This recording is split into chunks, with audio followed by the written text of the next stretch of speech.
Hello नमस्कार, welcome to आनंदीस vlog. काल ना गणपतीची तयारी चालू होती, सो मी आईसोबत थोडी मदत केली आणि आज्जोला डेकोरेशनमध्ये खूप सारी हेल्प करत होते. आज्जो जिथे जिथे मिरर लावायला लावत होती तिथे तिथे मी मिरर लावत होते आणि तिला पण सांगत होते इथे लाव इथे लाव. त्यानंतर दुसऱ्या दिवशी आईनी आणि माऊनी काढलेली रांगोळी मी बघत होते. काढलेला गणपती आणि बाप्पासाठी केलेली डेकोरेशन, त्याच्यासाठी काढलेल्या रांगोळ्या, यामध्ये मी खूप खुश होते. मग मी बाप्पा आणायला गेले, बाबा, आबा आणि काका सोबत.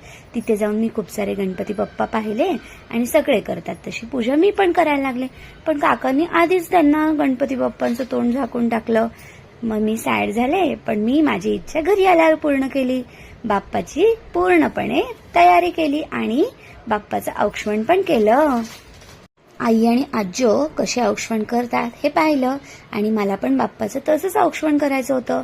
आईनी आणि आज्जोनी केलेलं औक्षण बघून आणि आलेला बाप्पा पाहून मला खूप आनंद होत होता.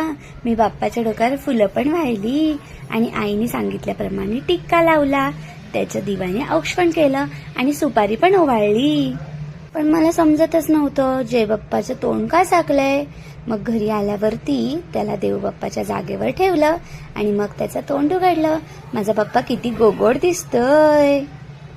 मग त्यानंतर जय बाप्पाची पूजा चालू होती, पण माझी आणि काकाची मस्ती तशीच चालू होती. मी काकाच्या अंगावर फुलं टाकत होते आणि काका माझ्या अंगावर.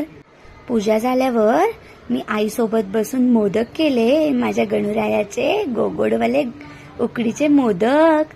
किती छान छान करतोय ना. बाप्पा असल्यामुळे